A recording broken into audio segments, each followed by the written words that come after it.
How was dinner with your family and Ronna McDaniel last night? It was well. She said she refused to pay the bill because she's not. I'm not going to get another cent from the RNC. Yeah, that. Can you Did believe she say this? that? Legally, you think about your duty is not your money. Yeah. It's not your money, right? And so, I don't know if people, you think people know what we're already This is the talking story about. you're talking about right here. Yeah. So just so people, if they didn't watch the debate the other night or whatever, I am a believer in accountability. That this woman is appointed chair of the RNC, Republican National Committee, in 2017. Let's just do the math. It's not that complicated. 2018, loss. 2020, loss. 2022, no red wave. 2023, bad trouncing. Insanity is expecting a different conclusion unless you're going to make a change. This is the person who's running the Republican National Committee. So that had happened the night before the debate, the 2023 trouncing. I went on stage and said when nobody else, every other candidate's supposed to delicately tiptoe around the genteel norms of the RNC. And it's not like I surprised her with this. We actually, I haven't talked about this before. We had a debate walkthrough. You kind of go through in the morning of. I'm not making this up. I wish there was no cameras allowed in there. We can catch this. She comes in. She's just like trying to give me a hug. I'm like, I'll give you a handshake. And I was just like, how are you doing? And she's like, how are you doing? I was like, not great. The election didn't go very well last night. She's not great given last night. And I'm not even kidding you. Here's what she says. What happened last night? Oh my God. No, I'm not kidding. I thought she was joking. I'm just like, she's like, no, but seriously, what happened last night? And then she got kind of combative about it. Who's around when this is happening? Oh, like people from NBC, other like staffers from the Republican Party. She came to want to give you a hug. You said, I'll give you a handshake. Yeah. So I'll give you a handshake. Have you guys had any feud prior to this or no? No, but I believe in, well, we have, not multiple actually. Because it's not personal, it's the failure of how she leads this party. I mean, number one, at the start of this race, I said release the debate stage criteria so you don't play games later. I believe that played a role, and she was just like, no, but they actually released it earlier than they did last time around because I believe I called on them to. So they released it at least earlier. So I gave credit where credit was due when they at least responded. First, she was like, no, we're not going to do it. We're staying radio silent. But I believe I had an impact on that, and I gave credit where credit was due. So that loop was closed. Then Fox calls me after the second debate and Chris Christie and say, hey, would you spar with Chris Christie or have a dialogue, open dialogue, since the second debate, I mean, the unspoken reality is that was useless. So I said I would do it. The night before, Ronna McDaniel calls me on my cell phone and says, you will be disqualified from the next debate if you participate in this discussion with Chris Christie. I said, Ronna, how does this advance the interests of the GOP? Like GOP voter base. How is the GOP voter base better off if we hear less debate between the candidates? Explain that to me. She has no good explanation, but regardless, that raised some of my recent sparring with her in public. But this has nothing to do with me and her. What happened on the night before the debate was the Republican Party nationally got trounced. And everybody, if destroyed. Kentucky. Totally destroyed. Everybody. Virginia, I mean, Ohio, you just go, these are red states, okay? Kentucky and Ohio, certainly. And so I'm walking in, this is the morning after that trouncing. This is the chairwoman of the Republican National Committee. She's coming, she's like, hey, how are you? I'm like, I'll give you a handshake. She's like, how you doing? I said, not that well, given that last night didn't go very well. She said, what happened last night? Like oblivious. Is she saying it jokingly? No, she's saying it almost angrily, right? Because I was like, last night didn't go well. It's like she's challenging me. She says, well, what happened last night? Oh, okay. Like, what happened last night? I don't know what happened last night. Tell me what happened last night. Yeah. And I'm just like, this is the person who's accountable for running the Republican Party. I said, we lost the election. She said, we have nothing to do with that. Really? I run the National Party. These are state races. We have nothing to do with that. So where's and then says and then starts to like escalate her voice and says, I refuse to fall on the sword for this one. I refuse to fall on the sword for this one. This is not my fault. And it's like, clearly she's been criticized. How many all minutes day for before this. you hit the stage is this happening? Oh, this is like early. This is in the morning, right? Okay, like it's like pre-game lunchtime. prep. Yeah, you kind of go I got through. you. Walk They through. show you where you're going to be Yep. standing. Here's your microphone. Yep. So that's where this happens. So it's not like I surprised her on the stage. Got it. All right, she knew where I'm at on this. She had already had a long morning with this topic. Oh, of course, and should. I mean, 2018 loss, 2020 loss, 2022 no red wave, 2023 trouncing, total drubbing for the Republican Party. This is the individual who's the national chairwoman. She runs the entire Republican National Committee. Where's the accountability? So I get on stage and you're getting some standard, beaten dead old horse Donald Trump question. I said, forget that. Let's talk about what happened last night, because the last 2 elections he's been out, Republicans have gotten trounced for different reasons. So stop blaming Boogeyman. There's an accountability problem within the Republican Party. And so I say on stage that Ronna McDaniel, if she wanted to come up on stage, and I meant it, if she did want to come up on stage, debate stage time is valuable, but I would still yield my time to her if she wants to use the microphone, look the American people in the eye, and say she resigns, which would be good for the Republican Party, and I believe she should resign. What does she say? So then the press reports there's people apparently sitting in her row or behind her row in front of her, where she is, think about this, the neutral arbiter of the Republican National Committee later in the debate when I'm sparring with other candidates, booing when I'm speaking, clapping against other candidates when they're speaking against me.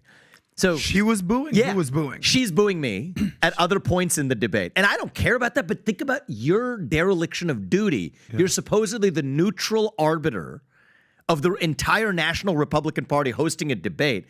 It's like a referee cheering in the middle of a game between two teams. It doesn't make sense. Like if the referee is like booing or hollering in favor of one team or the other, that's what that looks like if she's the arbiter. Then she's saying during the breaks, and this is as reported by the press, so I wasn't there, but it's apparently sources who are around her, reported by multiple sources in the press, saying that I would not get another cent from the RNC.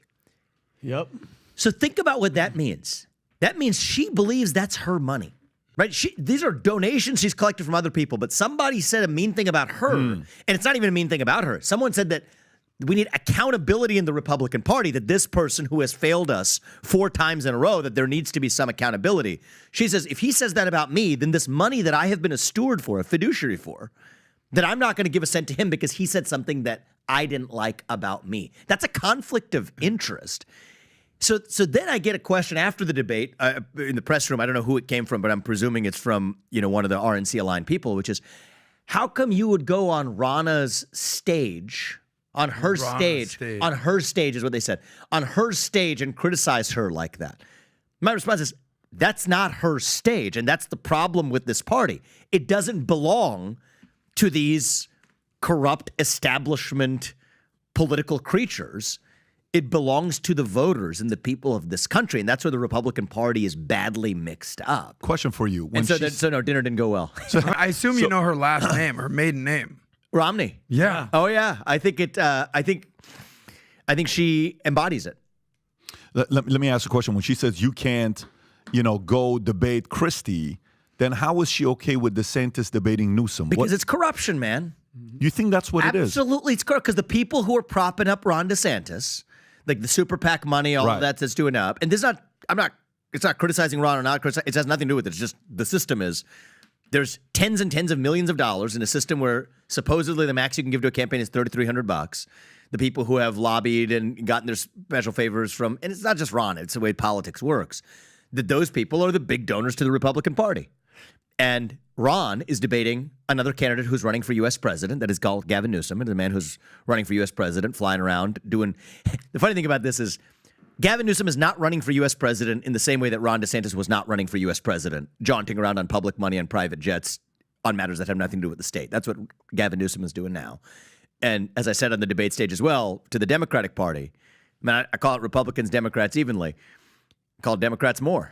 Be honest, Joe Biden's not going to be the nominee. So who's it going to be? Put up whichever other person it's going to be so we can have an honest debate. But Ron is able to have that full-on debate on the same network, Fox. But if they're calling me, I think what happened is at a certain point in the race, around late summer, initially they're saying, oh, yeah, young guy, okay, check the box. We got, a lot of boxes he checks for us. We get to say that this guy ran in the Republican Party, young guy, different generation, first generation, whatever. Okay, we check that box. Oh, wait, he's not going away when he's supposed to, right? The other no-name candidates, and I was initially a no-name candidate too, the other no-name candidates had no chance of making the first debate. They're all off. Nobody really paid attention to them. Wait, this guy's sticking around. And then, wait, he's saying some things that the establishment that has an allergic reaction to Trump, wait, he sounds a little bit like that. No, this isn't supposed to happen again. No, stop it. Okay, it was cute while it lasted. Like, make it stop. That's sort of where they were. And so I think there has been a concerted effort amongst the donor establishment class that has convened private summits with the Haley campaign, the DeSantis, the Scott campaigns, Pence, and others, Christie. I'm the only person other than Trump that's not, invited to these closed-door forums. There's certain debates we want Ron DeSantis to get his airtime. You do it, we're going to disqualify you from the next debate. And then you get to the place where now, if you're critical of that party, she says, we're not going to use that she, because she doesn't like what I said, it's a personal conflict of interest, is going to say you don't get another cent from the RNC. So in a certain sense, they prove my point about the corruption to say that they view this as their money, to treat it in a way that they're going to pick whoever their favorite horses are. Yeah, that's very strange because the voter, I'm sitting there saying, and I even asked the governor, I said, why are you debating Newsom? I think a year ago made sense. I think right now makes no sense for the two of you guys to debate. But Rob, do you have the clip of Ronna McDaniel being confronted about what Vivek said and what her response is? And she said, I'm not the one running for president. Play this clip if you could. There were allegations that were thrown on the stage by one of the candidates in particular, arguing that the Republican Party has a culture of policing. Specifically, Vivek Ramaswamy called for you to resign. Would you like to respond to that? I'm going to focus on beating Joe Biden. I wish that's what all the candidates did. I'm not running for president. I'm very proud of the fact that under my tenure, we won back the House. We now are getting investigations into the Bidens. I also, as Michigan chair for the first time in 30 years, won a state that Democrats hadn't been in. I'm very proud of the fact that we're going to have staff in 15 states heading into 2024. But, I'll leave other people to attack Republicans. I'm going to focus on Democrats. I will say this.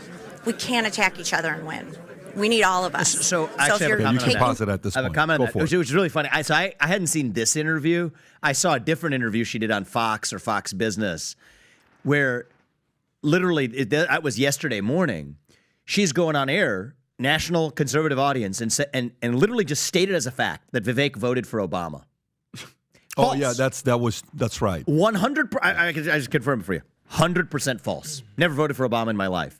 So you have the chair of the RNC saying, I'm not going to criticize the Republicans, and then go on national TV, say one of the Republican presidential candidates who you were booing in the middle of the debate. Oh, you have that one? It's 11 seconds. You can play the clip.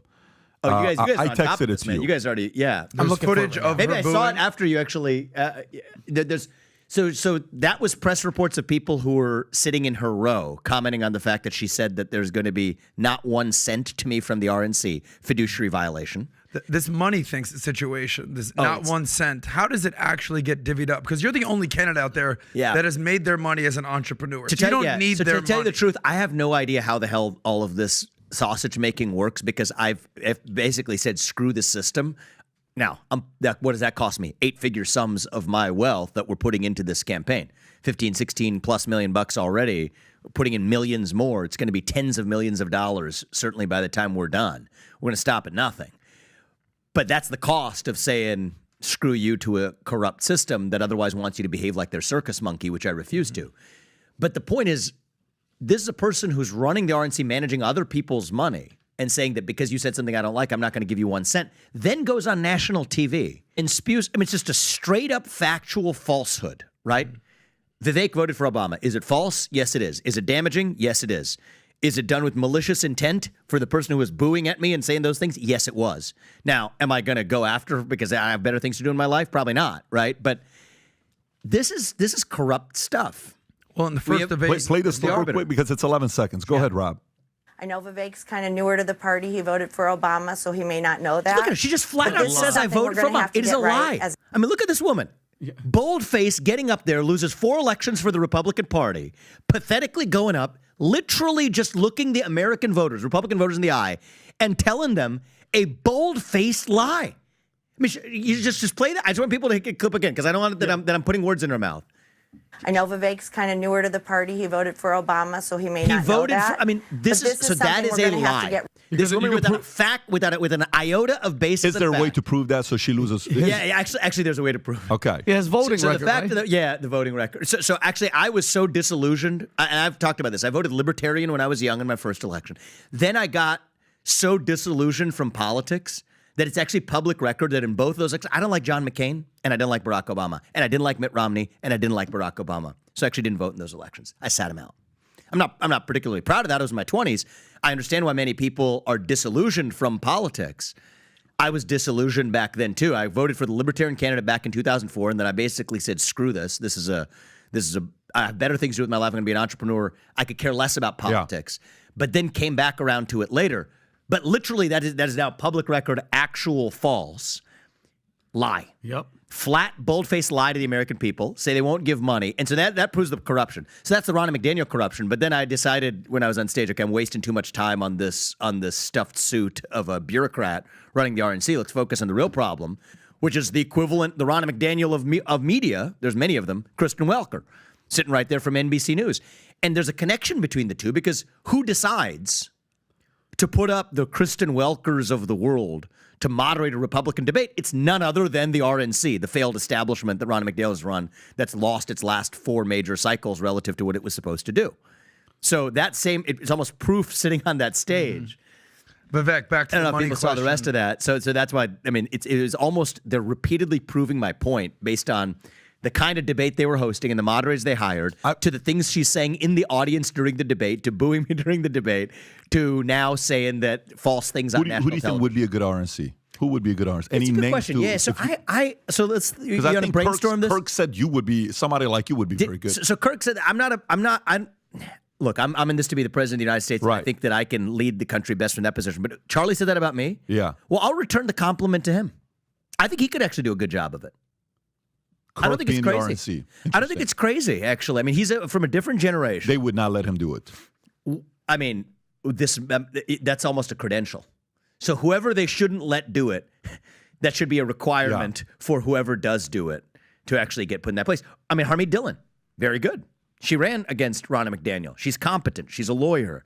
She understands, and I think the lawyer thing helps because there's an element to running the elections in a way that's competitive, that you make sure it's actually run fairly for the Republicans to be able to compete. So Harmeet Dillon has a good background. There's this guy, Scott Pressler, who's, I don't know if he's a Republican activist. He's nowhere on the radar of the Republican National Committee, but he's a guy I've gotten to know, talked to him from time to time, tried to be very helpful in some of the other elections that have played out in the last couple of years, but a grassroots activist that has actually focused on the way elections are run.